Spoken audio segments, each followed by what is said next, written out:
From Today FM Ireland, this is the Ian Dempsey Breakfast Show podcast.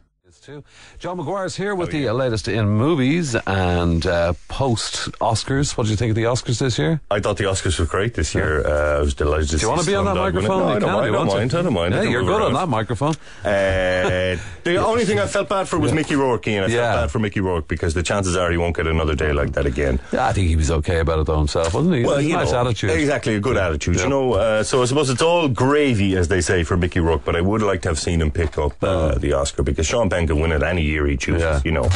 So that does look like a good movie, that Milk. Milk is a good movie, yeah. In fact, all the Oscar movies were good movies this year. And we're going to talk about one of them now, actually, because this movie, Doubt, had all four of the principal cast were nominated for Oscars there last Sunday. Now, none of them won anything, but... You know, an Oscar nomination for more or less an ensemble cast like that. What did you think, by the way, of the previous winners coming up and doing a little chat about them? I quite liked it. I thought it was very American, though, if you know what I mean. And they were saying all these nice things, but, you know, I prefer to see a bit of the work, if you know what I mean, rather than this kind of valedictorian speech. I'd prefer to have seen the clip of the movie, but you know, there you go. They try to shake things up all the time. I thought the one thing about the Oscar show this year was that it was nice and pacey, nice and quick, didn't get bogged down. Hugh Jackman was pretty good, Yeah, Hugh Jackman was pretty good. So listen, from one extreme to the other, this is the person who was in Mamma Mia, right? And now she's in Doubt, right? Oh, jeepers. Yeah, Mamma Mia, we can forget about Mamma Mia because Meryl Streep has always been a great actress. Now, she's not just Mamma Mia, because she made a couple of comedies. She made The Devil Wears Prada, and she did a great movie called Adaptation. This is all kind of 2000-y kind of work, you know, this decade. This is not a comedy, though. No, this is definitely not a comedy. This is Doubt. This is from a playwright called John Patrick Shanley, who's gathered this cast together. Meryl Streep plays Sister Aloysius. It's set in the 1960s in Brooklyn, in New York. And she's a nun. She's the kind of Mother Superior headmistress of a Catholic school in Brooklyn. And when a priest, Father Flynn, played by Philip Seymour Hoffman, in the school becomes kind of over-friendly or too friendly, so she thinks, with a young African-American boy who's a new student in the school, her kind of suspicions get raised, and she sends Amy Adams, playing a younger nun, to kind of investigate what's going on in the school, keep an eye on him, and report back to her. When she comes back with a story, what she thinks is a story, what's going on, her own little suspicions, Meryl decides to act, and the two of them go head to head. And is Donald the little boy? That's the young the young boy. There's a bit here. Sister Aloysius tells Donald's mother about her suspicions, just to give you the atmosphere of the movie. I am concerned, to be frank, that Father Flynn may have made advances on your son. May have made. I can't be certain. No evidence? No. Then maybe there's nothing to it. I think there is something to it. Yeah, now that's Viola Davis plays the young man's mother there, and that is an amazing scene right smack bang in the middle of the movie. And there are a load of amazing scenes in the film. The dialogue is brilliant, the actors are absolutely brilliant in the roles that they've got.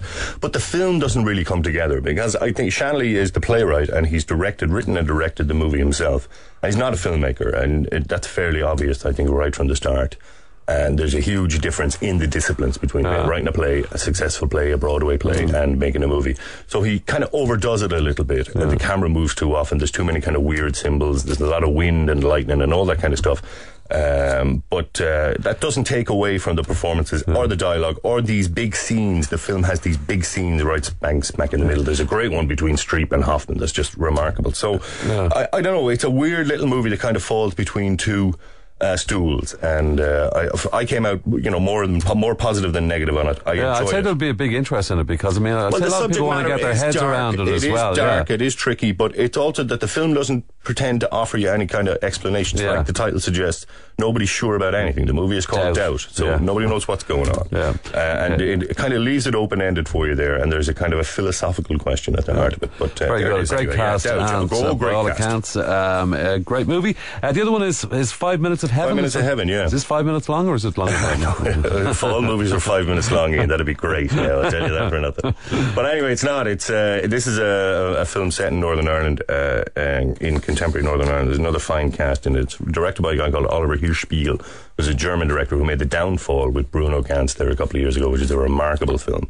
And he's a good filmmaker, and This is about the legacy of the Troubles in Northern Ireland, and I think it's kind of about the requirement, the need for a forum for peace and reconciliation in Northern Ireland, kind of a formal body like they had in South Africa in the post-apartheid era, that kind of a thing. That's the question I think that the film poses. But it's called 5 Minutes of Heaven, and it's best described, I suppose, as a psychological thriller that handles these dark and difficult issues. Because the plot is kind of crucial to it, Ian. I'm not going to tell too much about it, but the story is split in two parts. The first section, set in Lurgan in the early 1970s, a young loyalist teenager shoots a Catholic man dead in his house as a way, kind of initiation into this UVF gang. And this is witnessed by the young man's little brother. And in the second section then, set 30 years later in contemporary Northern Ireland, in a peaceful and prosperous Northern Ireland, the young man has grown up to be Joe Griffin, played by James Nesbitt. And he's asked to come by a television crew who are making a documentary. He's asked to come and meet the man who killed his brother in this kind of almost like a stunt, almost for a TV documentary, and who's now played by Liam Neeson. And he agrees, but he's not really interested in forgiveness. He's more interested in revenge. So you have Nesbitt on one side of it, who's a very fragile, very fractured kind of character, and you have Neeson on the other side, who spent a long time in prison, has really come to terms with what he's done, and is a kind of a peaceful, has this kind of an inner peace that. Yeah, that was then, this is now. That was then, this is now. So it's a difficult story. It's given a very interesting treatment by the writer, a guy called Guy Hibbert, who wrote Oma, and the director, like I said, Hirschspiegel, is a very good director. The two leads are great, Nesbitt in particular. But I don't know, there's still a feeling that there's something missing in it. No more than doubt, it doesn't really all come together, but that's just my opinion, I think, because the film won 2 big awards at the Sundance Film Festival there last month. With John Maguire, there's always a but. Unfortunately. I don't know, they're 2 fine films, but they just don't come into stuff that you get enthusiastic or overly passionate about. But there are a couple of other movies opening. There's a movie called The International, which is a very timely film about the international bank that's the bad guy, which is complete rubbish, but it has a great shootout right in the centre of it that's very brilliant. And there's The Class, which was the Palme d'Or winner at Cannes, which is about a year in the life of a Parisian classroom from a director called Laurence Cantet. I actually walked through very interesting movie. I walked through the IFI there yesterday in Temple Bar, and I was in their shop. It's a very, very nice place to go, actually. Yeah, great shop. Browse. But I saw this Che movie. I do, with Benicio del Toro. I just noticed on the poster it says Che Part 1. Yeah, Part 2. January, February or something like that. So it's split into 2 parts. Yeah, it's a big movie from Steven Soderbergh. I think it's about 4.5 hours long. Have you seen it? Saw both parts of it, Good. Well, the first part is much better than the second part. Just gets very bogged down. Yeah. But that's the way, they did it. They do this now with these big epic films. They split them into 2. And I don't know. I think if you're going to go and see something, you can sit down and watch it. No more than Kill Bill, that kind of thing.